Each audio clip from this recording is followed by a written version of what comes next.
Hi there! So, my name is Italo, and today we will talk about HerbsJS CLI. Basically, the first thing we need is install the HerbsJS CLI. To do that, you could go into the R documentation, get started, tutorial, new project, and here you could get the instructions for do it.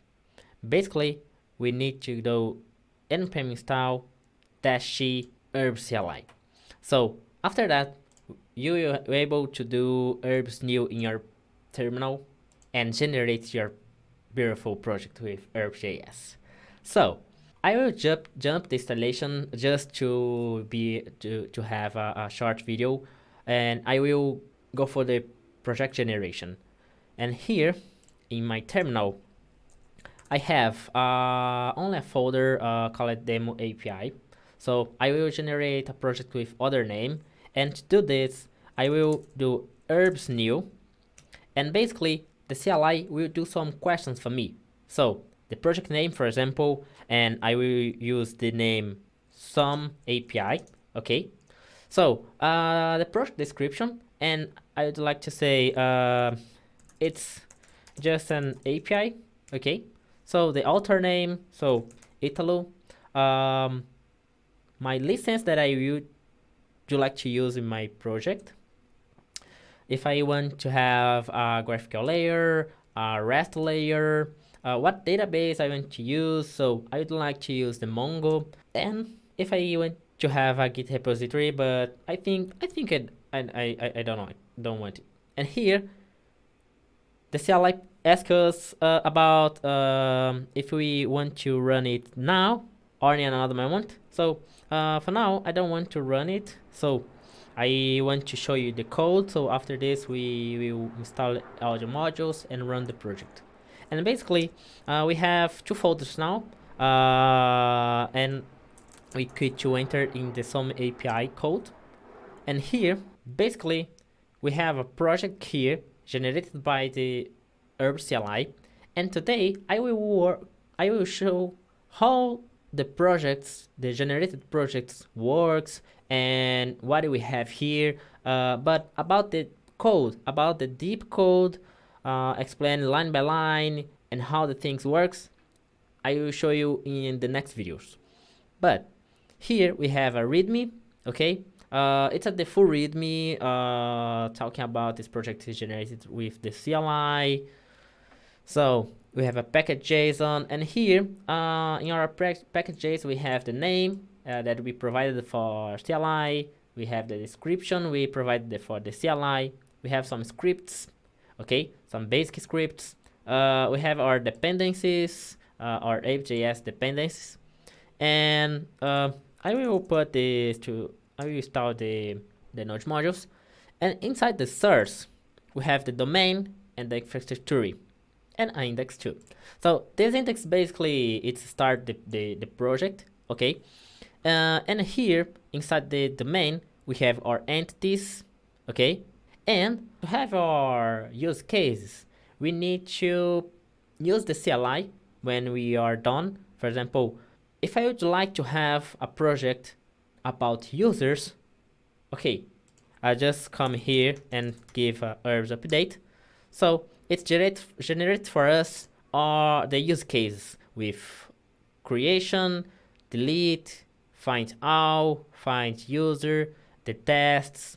But if I would like to have another entity, I just create this entity. So basically, I could create, for example, Ethan that has a name and has a number.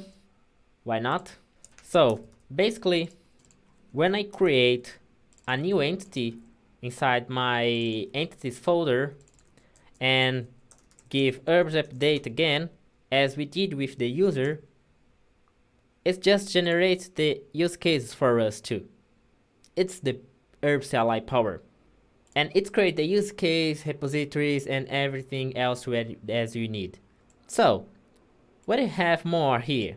Beyond the domain, we have our infrastructure fold, and here we have our data layer, transport layer, and config files.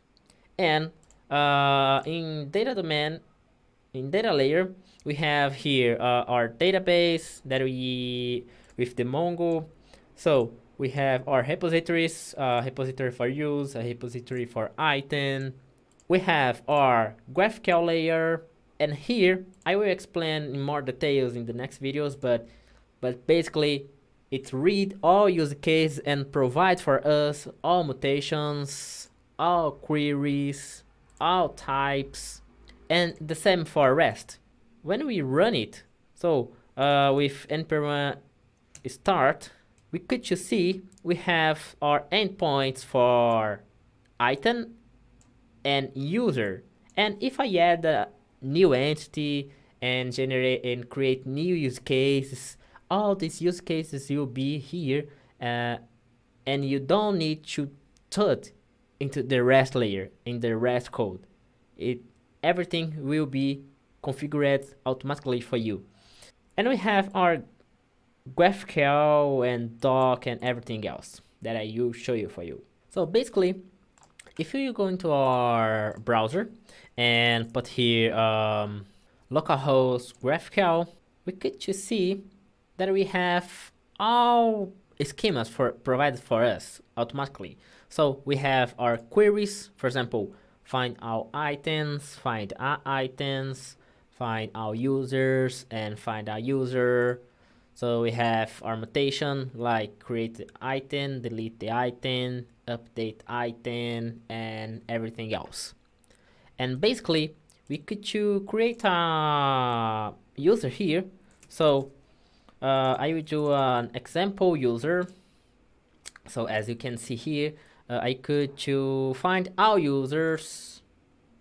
I could update some user, for example, la la la la la la la la.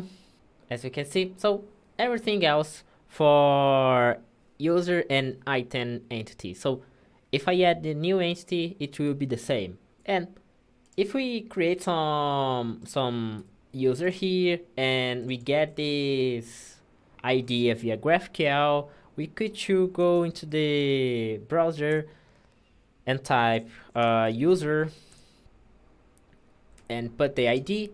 So we have here a REST layer, and you could do the same for item. For example, if we create an item here, let's create an item. So basically mutation, create item, and put the arguments, give a name, for example, item, and a number, and create it. So if we go into the browser and put item and our ID, so as you can see, everything's done. It's really fast to create a project, a basic project, and it's super easy to give some maintenance, because if I change something in my use case or in my entity, for example, if I add a new request item, new prop, it will be a number, and generate this project again. So we could just see it will be added here for us. So look, it's here. And the final part is our documentation. So basically, if we go into the herb shelf route, so we could just see we have a documentation here with our readme. As you can see, it's the same of the readme. We have a light version and a dark version. And here we have our use cases. And basically, we have all use case with all steps and the request and response. And so if we change something in our project, for example, if I add a new step here, just example step,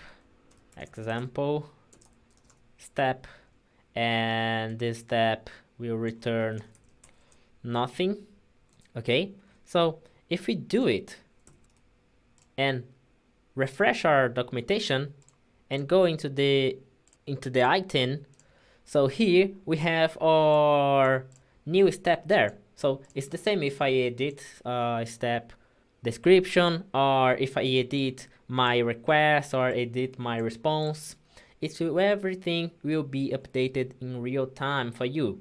And basically, this is the Herbs CLI power, and in the next video, we will see part per part, line by line, understand what's project do, what's project works, and things like this, okay? So thanks for watching, and see you.